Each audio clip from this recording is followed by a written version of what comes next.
ជាបឋមខ្ញុំព្រះករុណាខ្ញុំបាទឈ្មោះគឹមសកលសូមនមស្ការចំពោះប្រជុំ3នៃព្រះត្រៃរតន៍ខ្ញុំព្រះករុណាសូមនមស្ការចំពោះបរិជ្ជគុណសង្ឃាធិបតី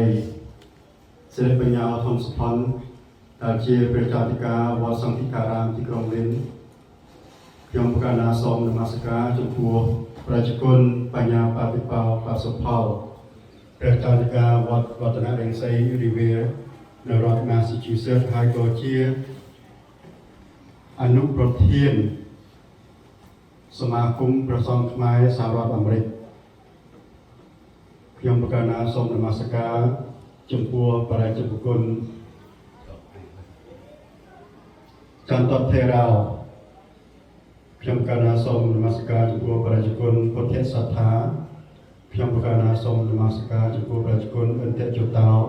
ខ្ញុំកណាសូមនមស្ការចំពោះបរិជ្ជគុណសីលគុតោខ្ញុំកណាសូមនមស្ការចំពោះបរិជ្ជគុណមុនិនតថេរោមហាញោទេមនីនិមន្តមកពីរដ្ឋគ្រីតិកតខ្ញុំកណាសូមនមស្ការចំពោះបរិជ្ជគុណរតននាគោឆាយសវណ្ណនិមន្តមកជាមួយនឹងប្រជាជនបញ្ញាបតិបោវត្តរតនរង្សីរីវៀខ្ញុំកណាសូមនមស្ការចំពោះប្រជាជនសវណ្ណធម្មថេរៈនិមន្តមកពីវត្តសង្ឃិការាមខ្ញុំកណាសូមនមស្ការចំពោះសាមណេរទើបបួសថ្មីនៅក្នុងពិធីបុណ្យជាបណកិច្ចព្រះរាជគុណធម្មវិចារទេចបញ្ញាគឹមវរណន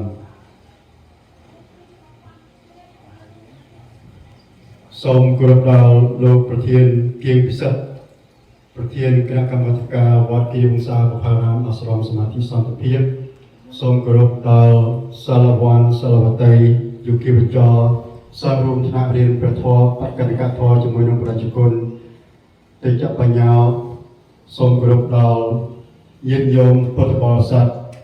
និងបងប្អូនជនជាតិទាំងអស់ដែលមានវត្តមាននៅក្នុងពិធីបុណ្យជាបណកិច្ចដ៏សំខាន់របស់ប្រជាជនធម្មវិចារទីចិត្តបញ្ញាភ័ណ្ឌភាពតទៅនេះខ្ញុំប្រកាសណាខ្ញុំបាទសូមអនុញ្ញាតអាននៅជីវប្រវត្តិសង្ខេបរបស់ព្រះធម្មវិចារទីចិត្តបញ្ញាភ័ណ្ឌភាពតែមានដោយតទៅហើយប្រសិនជាមានការខ្វះចន្លោះនៅជីវប្រវត្តិរបស់ប្រជាជនសូមខន្តីអភ័យទោសព្រះភិក្ខុទេចបញ្ញាជាគ្រូសមាធិកម្មដ្ឋានជាយុគិវចរក្នុងសំណាក់ព្រះធម្មវិបស្សនាកេតុធម្មោសមន្ទឿនជាគ្រូវិបស្សនាកម្មដ្ឋានដ៏ល្បីល្បាញនៅកម្ពុជាព្រះអង្គក៏ជាព្រះចៅអធិការទី3របស់វត្តគៀវង្សាបុប្ផារាមអាស្រមសមាធិសន្តិភាពប្រសូតនៅថ្ងៃច័ន្ទ12រោចខែបោះឆ្នាំមមីចតវាស័កពុទ្ធសករាជ2486ត្រូវនៅថ្ងៃទី1ខែកុម្ភៈគ្រិស្តសករាជ1943នៅភូមិផ្សារឃុំផ្សារស្រុកបរិបូរខេត្តកំពង់ឆ្នាំងព្រះរាជាណាចក្រកម្ពុជាសម័យអាណានិគមនិយមបារាំងសែសត្រួតត្រាមាតុភូមិយើងអស់រយៈស្ទើរតែ1សតវត្សរ៍ព្រះអង្គកើតនៅក្នុងគ្រួសារកសិករញោមប្រុសឈ្មោះឧបាសកនួយញោមស្រីឈ្មោះឧបាសិកាណំព្រះតេជគុណមានបងប្អូនបង្កើតចំនួន4រូបព្រះតេជគុណទេចបញ្ញាជាកូនទី3ព្រះតេជគុណមានបងស្រីឧបាសិកាហៀងបងស្រីឧបាសិកាហេងនិងអូនស្រីឧបាសិកាសំ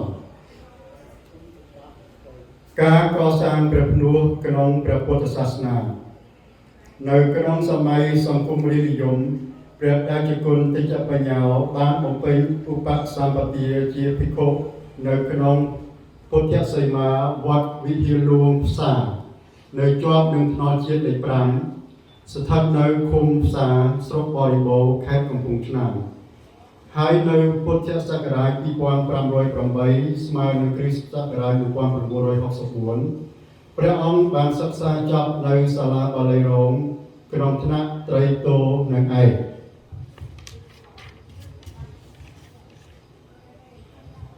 នៅពេលពួកកុម្មុយនីសឲ្យខ្មៅស្បែកជើងកង្លាននិយមចិនចូលកាន់កាប់អំណាចនៅក្រោយពេលចូលឆ្នាំខ្មែរថ្មីរួចហើយព្រះភិក្ខុទេចបញ្ញាផនភាពត្រូវបានកុម្មុយនីសធ្វើជំនះចេញដោយព្រះសង្ឃនិងប្រជាពលរដ្ឋខ្មែរដទៃទៀតឲ្យចាក់ចេញពីអាវាសវត្តនិងផ្ទះសម្បែងនៅពេញផ្ទៃប្រទេសពួកកុម្មុយនីសបង្ខំឲ្យព្រះអង្គលាចាកសិក្ខាបទប្រសិនបើព្រះអង្គមិនធ្វើដូច្នោះទេនឹងមានបញ្ហាហើយអាស្រ័យហេតុនោះព្រះអង្គក៏បង្ខំចិត្តលាចាកសិក្ខាបទនៅក្នុងពេលនោះតែម្ដងព្រះអង្គក៏ត្រូវបាននៅជាប់គុកឥតជញ្ជាំងជាមួយនឹងប្រជាពលរដ្ឋរាប់លាននាក់អស់រយៈពេល3ឆ្នាំ8ខែ20ថ្ងៃដោយគេនឹងឯងដែរសម័យអាណានិគមយួនឈ្លានពាននិងកាន់កាប់មាតុភូមិកម្ពុជាកាលនៅជាក្រហមនៅឡើយលោកផនភាពបានចូលធ្វើការនៅក្នុងមន្ទីររដ្ឋការជំនាន់យួនចូលលើកលុយឈ្លានពាននិងគ្រប់គ្រងអំណាចលើមាតុភូមិកម្ពុជាដ៏កំសត់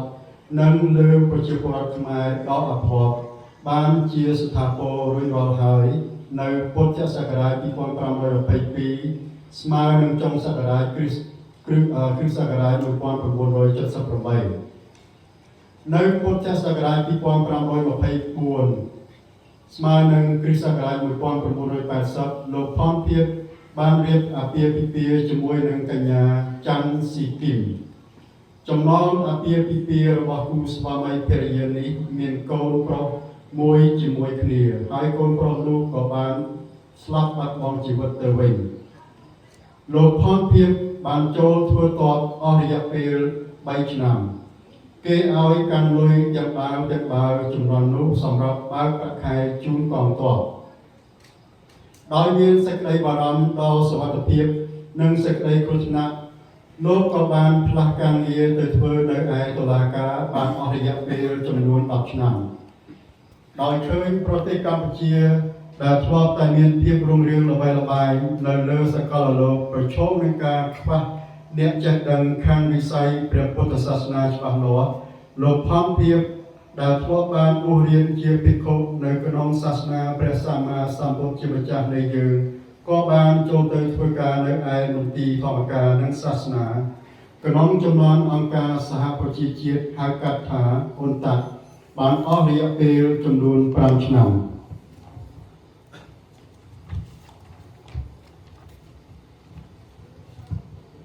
កាលនៅជា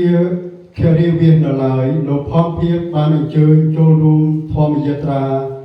ដើម្បីសន្តិភាពនិងការបញ្ចប់នៅអំពើឃោរឃៅនៅកម្ពុជាដែលដឹកនាំឲ្យផ្ទាល់ដោយសម្ដេចព្រះសង្ឃគ្រាសសម្ដេចព្រះមហាឃោសានន្ទការរៀនធ្វើសមាធិកម្មដ្ឋានក្នុងសំណាក់ព្រះធម្មវិបស្សនាកេតុធម្មនៅពុទ្ធសករាជ2543ស្មើគ្រិស្តសករាជ1999ព្រះតេជគុណទេចបញ្ញាបានបំពេញឧបសម្បទាជាភិក្ខុជាលើកទី2ហើយបាននិមន្តទៅរៀនធ្វើសមាធិកម្មដ្ឋាននៅវត្តនន្តមុនីក្នុងសំណាក់ព្រះធម្មវិបស្សនាកេតុធម្មសំប៊ុនធឿនជាគ្រូវិបស្សនានិងសមាធិកម្មដ្ឋាននៅមាតុភូមិកម្ពុជាព្រះធម្មវិបស្សនាកេតុធម្មបានបញ្ជូនព្រះតេជគុណទេចបញ្ញាទៅបង្រៀនសមាធិកម្មដ្ឋាននៅឯអាស្រមធម្មនីទុវ័ននៅស្រុកបរិបូរដែលជាស្រុកកំណើតរបស់ព្រះអង្គដោយសារតែព្រះតេជគុណកេតុធម្មឃើញថាព្រះអង្គមានចំណេះដឹងខាងព្រះពុទ្ធសាសនាច្បាស់លាស់ហើយព្រះអង្គបានក្រេបជញ្ជូនយកនៅធម៌សមាធិកម្មដ្ឋានបានយ៉ាងឆាប់រហ័សថែមទាំងក្នុងចំណោមនោះប្រទេសកម្ពុជាយើងមិនសូវមានគ្រូសមាធិកម្មដ្ឋានច្រើនរូបនៅឡើយទេនៅសហរដ្ឋអាមេរិកព្រះតេជគុណទេចបញ្ញាផនភាពបាននិមន្តមកដល់សហរដ្ឋអាមេរិកនៅក្នុងពុទ្ធសករាជ2549ស្មើនឹងគ្រិស្តសករាជ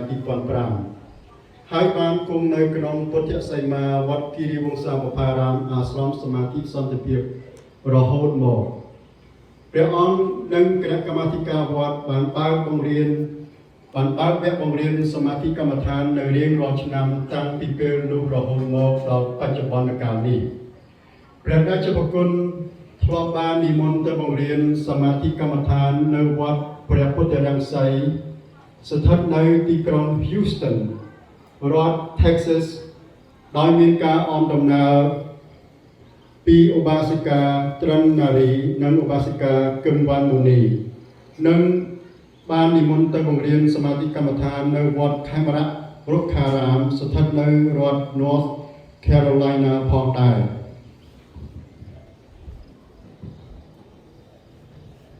ព្រះរាជប្រគុណទេជបញ្ញោបានមានឱកាសជួបជាមួយនឹងសម្ដេចព្រះមហាកុសនន្ទដោយផ្ទាល់ជាលើកទី2នៅក្នុងវត្តគិរីវង្សាបុប្ផារាមអាស្រមសមាធិសន្តិភាពហើយព្រះអង្គបានយាងសម្ដែងព្រះធម៌ទេសនាទៀតផងនៅក្នុងមួយជីវិតនេះព្រះភិក្ខុទេជបញ្ញោស្រឡាញ់ព្រះពុទ្ធសាសនាខាងអន្តរជាតិនិងមាតុភូមិកម្ពុជាសុខសាន្តចង់បានប្រទេសជាតិចម្រុងចម្រើនរុងរឿងចង់បានប្រជាពុទ្ធបរិស័ទនិងយុគបញ្ចលសមាធិកម្មដ្ឋានបានល្អគ្រប់ជ្រុងជ្រោយតាមការព្រានប្រដៅរបស់ព្រះពុទ្ធមិនមែនចង់ឲ្យលោករាល់គ្នាវិនាសនោះទេព្រះរាជគុណទេជបញ្ញោជាភិក្ខុគោរពប្រតិបត្តិតាមពុទ្ធវចនៈយ៉ាងខ្ជាប់ខ្ជួននិងបរិសុទ្ធដោយព្រះអង្គមិនងាករេផ្អៀងផ្អងចេញពីព្រះពុទ្ធសាសនាគម្ពីរព្រះត្រៃបិដកទេព្រះអង្គយកត្រៃសរណគមជាធំមានព្រះពុទ្ធព្រះធម៌ព្រះសង្ឃមិនស្រោចទឹកមិនទុះទាយមិនធ្វើយន់មិនបន់ស្រន់មិនជឿអបិយជំនឿមិនអែបអបដោយយកវត្ថុខាងក្រៅជាទីពឹងទីរលឹកទេព្រះអង្គជាភិក្ខុមិនប្រាថ្នាលៀបសក្ការៈឡើយនៅថ្ងៃអាទិត្យ4រោចខែចេសឆ្នាំឆ្លូវត្រីស័កពុទ្ធសករាជ2565ត្រូវនឹងថ្ងៃទី30ខែឧសភាគ្រិស្តសករាជ2021នៅវេលាម៉ោងប្រមាណ5ព្រឹកព្រះរាជប្រគុណទេជបញ្ញោធ្លាក់ព្រះកាយអាពាហ៍យ៉ាងធ្ងន់នៅក្នុងកុដិរបស់ព្រះអង្គព្រះរាជប្រគុណពុទ្ធសត្ថាព្រះរាជប្រគុណអន្ទចោតោនិងលោកគៀងពិសិដ្ឋបានទូរស័ព្ទទាក់ទងឲ្យរថយន្តសង្គ្រោះជាបន្ទាន់មកជួយសង្គ្រោះព្រះអង្គហើយឡានរថយន្តបានដឹកព្រះអង្គទៅព្យាបាលនៅឯមន្ទីរពេទ្យ Bay State Medical Center នៅទីក្រុង Springfield រដ្ឋ Massachusetts ព្រះភិក្ខុទេជបញ្ញោក្នុងជន្មាយុ78ព្រះវស្សាបានទទួលអនិច្ចធម៌នៅវេលាម៉ោង 6:30 នាទីល្ងាចថ្ងៃច័ន្ទ12កើតខែបឋមសាទឆ្នាំឆ្លូវត្រីស័កពុទ្ធសករាជ2565ត្រូវនឹងថ្ងៃទី21ខែមិថុនាគ្រិស្តសករាជ2021នៅឯមន្ទីរពេទ្យ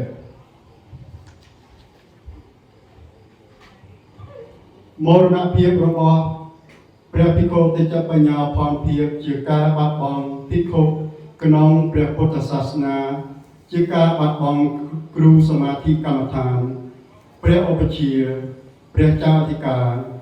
គ្រូបង្រៀនព្រះធម៌និងធនធានមនុស្សសំខាន់របស់ប្រជាជនខ្មែរមួយអង្គទៀតដោយអត្ថប្រយោជន៍ផលដែលព្រះភិក្ខុទេជបញ្ញោបានកសាងក្នុងមួយជីវិតនេះសូមវិញ្ញាណព្រះអង្គនិមន្តទៅសោយសុខក្នុងសុគតិភពកុំបីអខានឡើយហើយព្រះអង្គប្រាថ្នានៅសម្បត្តិណាមួយសូមព្រះអង្គបានទទួលដោយបំណងជាទីអវសាននេះសូមព្រះករុណាព្រះថេរានុថេរៈគ្រប់ព្រះអង្គសាមណេរថ្មីលោកអាចារ្យសីលវ័នសីលវតីឧបាសកឧបាសិកាយុគវចរលោកអ្នកស្រីលោកប្រធាននិងសមាជិកទាំងអស់របស់គណៈកម្មាធិការវត្តគិរីវង្សាបុប្ផារាមអាស្រមសមាធិសន្តិភាពអ្នកស្ម័គ្រចិត្តទាំងអស់គ្រប់ពេលវេលាព្រមទាំងនៅក្នុងពិធីបុណ្យជាបណកិច្ចនេះពុទ្ធបរិស័ទនិងបងប្អូនជនជាតិបានប្រកបដោយពុទ្ធពរទាំង5ប្រការគឺអាយុវណ្ណៈសុខៈពលៈនិងបរិភិនៈកុំបីឃ្លៀងឃ្លានឡើយសូមអរព្រះគុណនិងសូមអរគុណ